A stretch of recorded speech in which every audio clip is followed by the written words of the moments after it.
संगीत शिरोमणि स्वामी हरिदास संगीत महोत्सव समिति श्री जी से अनुरोध करूंगी कि वो मंच पर आए।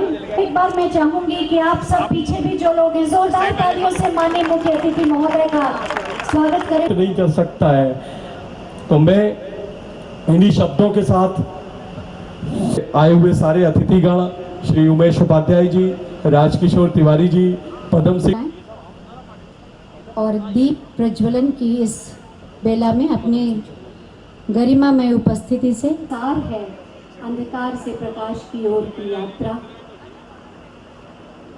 और ये श्री मनोज पाठक जी हम सब की ओर से आदरणीय श्री कुमार और आप सब तालियों के माध्यम से पूज्य संत श्री कुमार स्वामी जी और इस कार्यक्रम के आयोजक श्री गोपी स्वामी जी, सचिव श्री आचार्य प्रणय जी, उमेश जी, राजकिशोर जी तिवारी,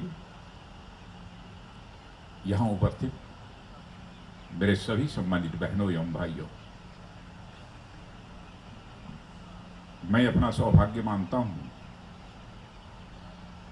कि स्वामी हरिदास नृत्य एवं संगीत आयोजन का साक्षी बनने का मुझे अवसर प्राप्त हुआ है। गोपी स्वामी जी चाहते थे कि मैं शाम को 6:30 बजे कार्यक्रम में आऊं, लेकिन कुछ हमारी मजबूरी थी। कल प्रातःकाल ही मुझे लद्दाख, लेह, दौलत बेग ओल्डी, भारत और चाइना के बॉर्डर पर जाना है।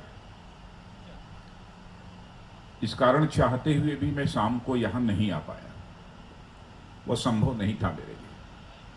इन्होंने कहा कि जब भी आ जाएंगे आप कार्यक्रम का शुभारंभ करने के बाद आप चले जाइए। तो मैंने यही समय बतलाया। मैं जानता हूं कि वृंदावन में और मथुरा में किस समय कार्यक्रम करने से कार्यक्रम ज्यादा सफल होता है, लेकिन कार्यक्रम की सफलता का प्रश्न नहीं था। प्रश्न इस बात का था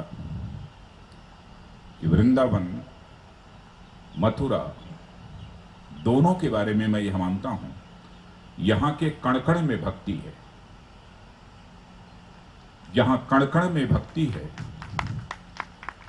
वहीं पर श्रृंगार और संगीत की युक्ति है। कण कण में भक्ति है, श्रृंगार और शक्ति की युक्ति है, और रस और रास दोनों की अनुपम अभिव्यक्ति है। वैसे स्थान पर तो जाना चाहिए, इसीलिए मैंने इस कार्यक्रम में आने का अवसर खोया नहीं, यहां पर मैं उपस्थित हूं। स्वामी हरिदास जी के बारे में मुझे ज्यादा कुछ बतलाने की आवश्यकता नहीं है। संगीत की विधा के माध्यम से ही उन्होंने ऐसी परिस्थितियां पैदा कर दी कि यहां पर राधे कृष्ण का प्राकट्य हुआ है। संगीत का जहां तक प्रश्न है, संगीत जहां मनुष्य और मनुष्य के बीच की दूरियों को कम करता है, वहीं पर संगीत संकीर्णताओं से व्यक्ति को ऊपर ले जाता है, ऊंचाइयों तक ले जाता है। संगीत का जहां तक प्रश्न है, संगीत कभी शब्दों का मोहताज नहीं होता है। मन के भावों से संगीत प्रस्फुटित होता है, मेरा यह मानना है। और संगीत का यह करिश्मा कि भगवान कृष्ण को यहां पर प्रकट होना पड़ा, तो मैं समझता हूं कि इससे अधिक और संगीत का और कोई दूसरा महत्व नहीं हो सकता। यह बहुत बड़ी बात है। और संगीत शब्दों का भी मोहताज नहीं होता है। संगीत शब्दों का भी मोहताज नहीं होता है। सुर, लय, ताल पर 3 चीजें चाहिए। संगीत के प्रस्फुटित होने के लिए 3 चीजों के अतिरिक्त और कुछ नहीं चाहिए। जहां तक शब्दों का सवाल है, वर्णमालाओं का सवाल है, भाषाओं का सवाल है। तो दुनिया में कई भाषाएं मिलेंगी, कई वर्णमालाएं मिलेंगी, सब कुछ मिलेगा, लेकिन संगीत का जहां तक सवाल है, वह संगीत केवल 7 सुरों में ही समाहित है। संगीत की एक विशेषता यह भी है, वह केवल 7 सुरों में ही समाहित है। और इस संगीत के करिश्मे के बारे में तो गोपी स्वामी जी ने भी बतलाया, अन्य लोग भी जो यहां पर मौजूद हैं वो अच्छी तरह जानते हैं। मुझे ज्यादा कुछ इस संबंध में कहने की आवश्यकता नहीं है। यह एक आध्यात्मिक नगरी भी है, और आध्यात्मिक नगरी में संगीत, इसका महत्व। और मैंने कहा कि मन के भावों की अभिव्यक्ति संगीत के माध्यम से हो सकती है। तो छोटे मन के भावों की अभिव्यक्ति संगीत के माध्यम से नहीं हो सकती है। बड़े मन के भावों की ही संगीत के माध्यम से अभिव्यक्ति हो सकती है। छोटे मन का व्यक्ति कभी आध्यात्मिक नहीं हो सकता है, बड़े मन का ही कोई व्यक्ति आध्यात्मिक हो सकता है। एक उदाहरण मैं आपको देना चाहता हूं। दुनिया का अकेला देश भारत है, जिस भारत देश के रहने वाले ऋषियों और मनीषियों ने केवल भारत की सीमा में रहने वाले लोगों को ही अपने परिवार का सदस्य नहीं माना है, बल्कि इस पूरे विश्व की धरा पर रहने वाले चाहे जितने देश के लोग हों, सभी को अपने परिवार का सदस्य मानते हुए वसुधैव कुटुंबकम का संदेश यदि दुनिया के किसी एक देश ने दिया तो केवल और केवल भारत देश ने किया है। इसीलिए कहा जाता है भारत दुनिया का सबसे बड़ा आध्यात्मिक केंद्र है। इसीलिए भारत के बारे में कहा जाता है। अध्यात्म का जहां तक सवाल है, कुछ लोग इसकी व्याख्या करते हुए कहते हैं मंदिर में जाकर पूजा करना, मस्जिद में जाकर इबादत करना, गिरजाघर में जाकर सजदा करना। केवल यही अध्यात्म नहीं है।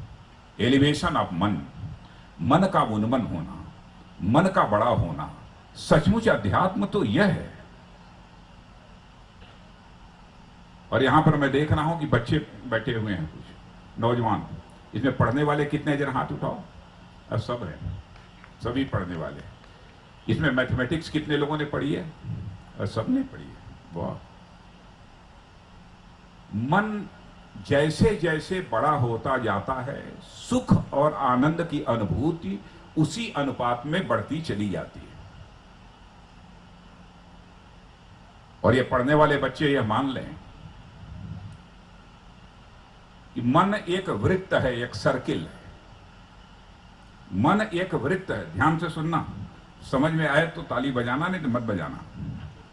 मान लीजिए कि मन एक वृत्त है, तो मन का वृत्त माने मन की परिधि, इसको जैसे जैसे बढ़ाते चले जाओगे उसी मात्रा में सुख और आनंद की, उसी मात्रा में सुख आनंद यह बढ़ता चला जाएगा, उसी मात्रा में बढ़ता चला जाएगा। क्योंकि गणित के बड़ी संख्या में यहां पर विद्यार्थी बैठे हैं, इसलिए मैथमेटिक्स के इक्वेशन के रूप में मुझे कहना हो तो मैं कह सकता हूं circumference of mann is directly proportional to the magnitude of sukh. यानी वृत्त की परिधि यह सीधा समानुपाती होती है सुख की मात्रा के। लेकिन हकीकत हमको समझनी चाहिए कि आध्यात्मिक व्यक्ति को यह सुख जो क्षणिक होता है इसकी प्राप्ति नहीं होती, उसे आनंद की प्राप्ति होती है या परमानंद की प्राप्ति होती है। सुख तो बहुत ही छोटी चीज है, तात्कालिक। यदि कोई अनुकूल संवेदना पैदा हो जाए तो उसे हम सुख कहते हैं। लेकिन आनंद का जहां तक प्रश्न है, परमानंद, इसकी कोई सीमा नहीं। जब आत्मा का परमात्मा से मिलन होता है, इसे कहते हैं, तब जाकर उस आनंद नहीं परमानंद की प्राप्ति होती है, परमात्मा की प्राप्ति होती है। और भगवान कृष्ण का प्राकट्य यहां पर संगीत के माध्यम से क्यों हुआ? माने मन के भावों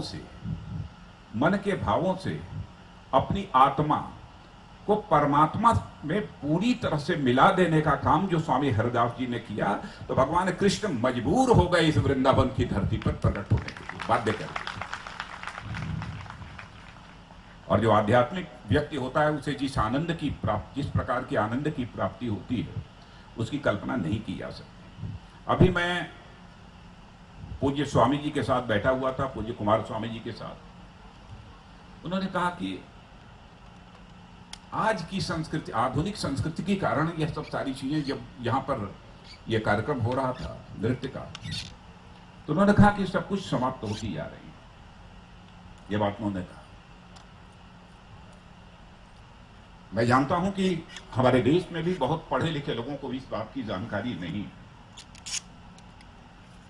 लेकिन जो भी मेरी थोड़ी बहुत जानकारी है, जो मेरा अध्ययन है, क्योंकि मैं विज्ञान का छात्र रहा हूं, फिजिक्स का मैं छात्र रहा हूं, मैं बतला सकता हूं और दावे के साथ मैं कह सकता हूं कि दुनिया में जो भी ज्ञान और विज्ञान है, उस ज्ञान और विज्ञान का मूल स्रोत यदि कहीं पर है तो भारत में। भारत में जैसे ये सब सारे बच्चे पढ़े होंगे, अ धन ब, इंग्लिश में पढ़ा है कि हिंदी में? इंग्लिश। तो a plus b whole square is equal to a square plus b square plus 2ab होता है ना, यही होता है ना। ये बताओ ये कहां से आया? कहां से आया मालूम है? किसी ने बताया है? टीचर ने? किसी को मालूम है? हैं? बताया है? विलायत, बोधायन, अरे नाम आ रहा है। यह स्वामी श्रीधराचार्य जी ने इस द्विघातीय समीकरण को दिया है, क्वाड्रेटिक इक्वेशन को देने का काम किया है। तो स्वामी श्रीधराचार्य जी ने किया है, और लगभग सैकड़ों वर्ष पहले पाइथागोरस थ्योरम लोगों ने पढ़ा होगा।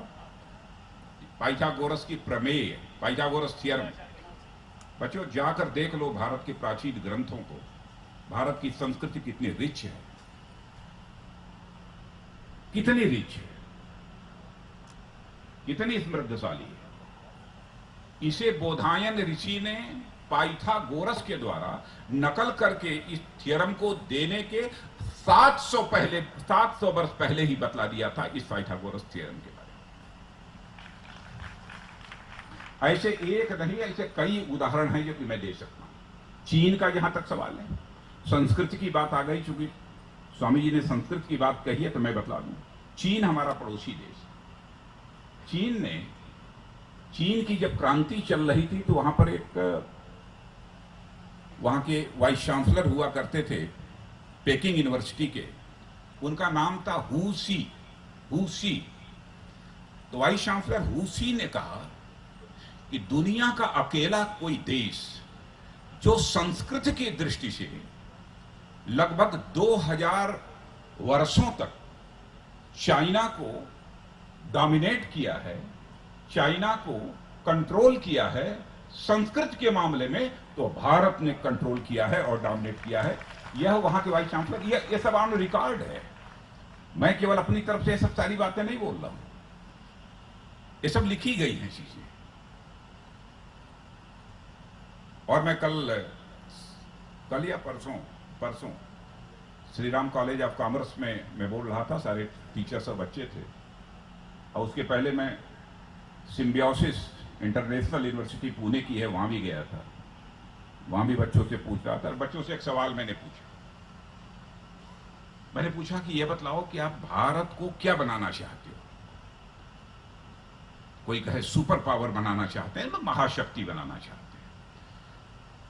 मैंने पूछा कि महाशक्ति ही नहीं, सुपर पावर ही नहीं, तो सुपर इंटेलेक्चुअल पावर, माने एक महाबौद्धिक शक्ति बनाना चाहते हैं। कोई कहे सुपर इकोनॉमिक पावर, हम महा आर्थिक शक्ति बनाना चाहते हैं। यही लोग कहते हैं ना। तुम लोगों से पूछा जाएगा तो यही बोलोगे ना, और कुछ बोलोगे? हैं?